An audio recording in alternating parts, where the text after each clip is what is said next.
आज हम जिस मूवी को एक्सप्लेन करने वाले हैं उस मूवी का नाम है द पनिशमेंट। ये मूवी एक ऐसी टीनेज गर्ल के बारे में है जो एक वजह से खुद को ही पनिश करती है। ये अपने आप को किस तरह से सजा देती है ये हम आज की वीडियो में देखने वाले हैं।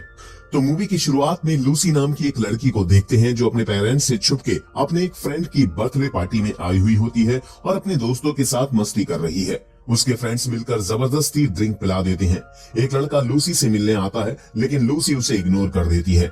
लूसी घर जाने के लिए बहुत ज्यादा लेट हो रही थी इसलिए वो अकेली ही पार्टी से निकल जाती है, लेकिन बहुत रात होने की वजह से उसे टैक्सी या कैब कुछ भी नहीं मिलता, जिस वजह से वो और भी ज्यादा लेट हो रही थी और इसी वजह से लूसी अब लिफ्ट मांगने लगती है। तभी एक कार आकर रुकती है और वहीं दूसरी तरफ हम उसके पेरेंट्स को देखते हैं जो बहुत ज्यादा परेशान हो रहे थे। उसके डैड घर के बाहर देखते हैं कि एक कार वाला उसे ड्रॉप करके जा रहा होता है। लूसी घर के बाहर पावर बॉक्स में अपने छोटे कपड़ों को उतार कर रख देती है। लूसी के घर के अंदर आने पर उसके डैड उसे अपने पास बुलाते हैं और उससे पूछते हैं कि वो अब तक कहाँ थी, जिस पर लूसी अपने डैड से झूठ कहती है कि वो अपने फ्रेंड के घर पढ़ाई करने गई थी, लेकिन घर लेट आने की वजह से उसके डैड उससे बहुत गुस्सा थे और उसके झूठ कहने के बाद और भी गुस्सा हो जाते हैं और उसे पैंट उतारने के लिए कहते हैं। उन्हें लगा कि उसने पैंट के अंदर शॉर्ट्स पहना है।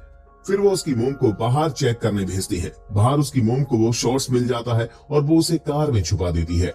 लूसी अपने डैड के इस व्यवहार को देखकर बहुत ज्यादा हैरान हो जाती है और उसकी आंखों में आंसू आने लगते हैं, लेकिन वो उसे घर देर से आने की सजा देते हैं और कैंची लेकर आते हैं और उसकी पैंट और टी शर्ट फाड़ देती हैं और उसके बाद उसे घर के बाहर खड़ा कर देते हैं और लूसी से कहते हैं कि तुम्हें यहाँ से सुबह 6 बजे से पहले हिलना नहीं है। इस पर लूसी अपने डैड को थैंक्स कहती है और उसकी आंखों में आंसू होते हैं। लूसी के डैड को उसकी बहुत फिक्र थी, इसलिए वो विंडो से उस पर पूरी रात नजर रखते हैं। क्योंकि लूसी के पिता एक पुलिसमैन थे इसलिए वो भी चाहते थे कि उनकी बेटी भी उन्हीं की तरह डिसिप्लिन रहे और समय की कीमत को भी समझे, मगर लूसी को ये सब पसंद नहीं था। अक्सर ऐसा होता था कि टीनेज बच्चे अपने पेरेंट्स को समझ नहीं पाते। अब लूसी सड़क पर अकेली होती है और वहां बैठकर पत्थर से एक पेंटिंग बनाती है। अगली सुबह फिर से उसके फादर उसके पास जाते हैं और उसे एक टास्क देते हैं। उसका टास्क होता है कि अगले 1 मिनट में बेड और पिलो के ऊपर कवर चढ़ाना है, मगर लूसी को ये पसंद नहीं था इसलिए वो जानबूझकर अपने हाथ काट लेती है। ये देखकर उसके डैड उसकी मोम के पास जाने के लिए कहते हैं। उसकी मोम उसके हाथों में पट्टी कर देती है। कल रात के बाद लूसी का मूड काफी ज्यादा खराब था, इसलिए उसके मूड को ठीक करने के लिए लूसी की मोम उसे और उसकी छोटी बहन को लेक पर ले जाती है, जहां पर वो तीनों बहुत मौज मस्ती भी करते हैं। यहाँ से वापस घर जाते समय लूसी कार चला रही होती है।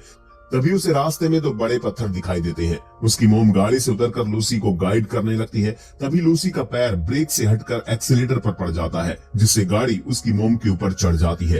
लूसी और उसकी छोटी बहन अपनी मोम को जल्दी से हॉस्पिटल लेकर आती हैं और तभी एक पुलिस ऑफिसर जो कि लूसी के डैड का दोस्त होता है, वो लूसी के पास आकर कहता है कि तुम्हारी मोम कोमा में है और उनके कोमा से बाहर आने के बहुत कम चांस है। तभी लूसी अपनी मोम को देखने जाती है और ये देखकर काफी गिल्टी फील करती है। लूसी की मोम के कोमा में जाने की वजह से उसके डैड काफी ज्यादा दुखी थे और वो दोनों बहनों का ख्याल रखने के लिए वो उन्हें उनकी दीदी के घर भेज देते हैं। लूसी अपनी बहन को संभालती है और उसका अच्छी तरह से ख्याल भी रखती है, पर फिर भी उसकी मोम का एक्सीडेंट उसकी वजह से हुआ था, इसलिए वो गिल्ट में जी रही थी।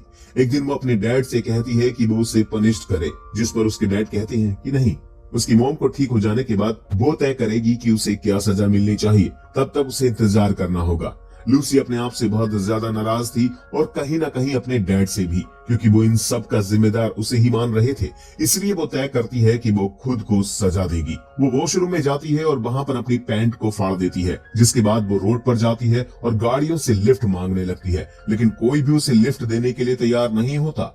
तभी कुछ देर बाद एक कार आकर रुकती है जिसमें 4 लड़के होते हैं और वो लूसी को लिफ्ट दे देते हैं और लूसी को पीछे अपने बीच में बैठा लेते हैं और वहां से निकल जाते हैं। इसके बाद वो उसका नाम पूछते हैं, जिस पर वो अपना नाम माया बताती है। इसके बाद वो अंताक्षरी खेलते हैं जिसमें वो एक शब्द बोलती है, जिस पर उन्हें एक गाना सुनाना होता है। फिर कुछ देर बाद लूसी को गाना गाने के लिए कहते हैं, जिस पर वो कहती है कि मुझे गाना गाना नहीं आता। जिसके बाद वो अपनी टी शर्ट उतार देती है, जिसके बाद वो चारों लड़के उसे देखकर हैरान हो जाते हैं। उसमें से एक लड़का जो उसकी बगल में बैठा था वो लूसी के प्राइवेट अंगों को छूने लगता है और तभी लूसी को उल्टी हो जाती है। जिसके बाद वो सभी लूसी को जल्दी से अपनी गाड़ी से उतार देते हैं और उसे अकेला छोड़कर वहां से चले जाते हैं। इसके बाद लूसी इस सुनसान सड़क पर अकेली होती है और तभी उसकी छोटी बहन का फोन आता है। वो लूसी से पूछती है कि तुम कहाँ हो, लेकिन लूसी उसे कुछ नहीं बताती और वो कहती है कि जब मॉम को होश आएगा तब मैं वापस आ जाऊंगी। वो अपनी छोटी बहन से कहती है कि तुम डैड को मत बताना कि हमारी बात हुई है, ये हमारे बीच ही रहना चाहिए। लेकिन उसकी छोटी बहन कहती है कि डैड तुम्हें ढूंढ लेंगे, और तभी लूसी फोन काट देती है। इसके बाद लूसी चलते चलते एक प्राइवेट प्रॉपर्टी में पहुंच जाती है। इसी दौरान वो एक गाड़ी की आवाज सुनती है और छुपने की कोशिश करती है, और इसी बीच उसका पैर एक ट्रैप में फंस जाता है और वो गाड़ी उसके पास आकर रुकती है। गाड़ी से एक लड़का उतरता है जिसका नाम बेन होता है। वो लूसी के पास आता है और उसकी मदद करने की कोशिश करता है, मगर लूसी उसे मना कर देती है। फिर भी बेन उसकी हेल्प करता है और उसे आजाद कर देता है। इसके बाद बेन वहां से जाने लगता है और वो लूसी को भी अपने साथ गाड़ी में बैठा लेता है और उसे अपने फार्म हाउस पर ले आते हैं। फार्म हाउस पहुंचकर वो लड़का लूसी के सैंडल चिपकाने की कोशिश करता है। तभी लड़का उससे पूछता है कि आपका नाम क्या है, जिस पर लूसी उसे बताती है कि मेरा नाम माया है। लूसी कहती है कि क्या मुझे यहाँ पर कोई काम मिल सकता है, जिस पर वो लड़का उसे मना कर देता है, क्योंकि यहाँ बहुत मेहनत भरा काम होता है और वो सोचता है कि ये लड़कियों के बस का काम नहीं है। जिस पर लूसी कहती है कि मैं कर सकती हूँ। लूसी उसके हाथ से लाइटर छीन लेती है और लाइटर जलाकर अपने हाथ उसके ऊपर रख लेती है और गिनती करना शुरू कर देती है। दरअसल वो उसे ये बताना चाहती है कि वो मेहनत करने से नहीं डरती। बेन उसे रोक लेता है और उसके हाथों पर जेल लगाता है। फिर वो उसे फार्मिंग का कुछ काम सिखा देता है। एक दिन बेन किसी काम से बाहर चला जाता है और तब लूसी फ्रीजर रूम में जाती है, जहाँ पर बेन का फ्रेंड सिटन होता है, और लूसी उससे उसके साथ इंटीमेट होने के लिए कहती है और उससे कहती है कि वो इंटीमेसी के समय उसे फिजिकली हर्ट करे, उसे फिजिकली टॉर्चर करे। यानी वो चाहती थी कि वो उसे पनिश करे, जिस पर सिटन उसे मना कर देता है और कहता है कि वो ऐसा नहीं कर सकता। लूसी उसे फोर्स करती है। सिटन उसे धक्का देता है और वहां से चला जाता है, जिसके बाद लूसी उस फ्रीजर रूम में अपने आप को लॉक कर लेती है।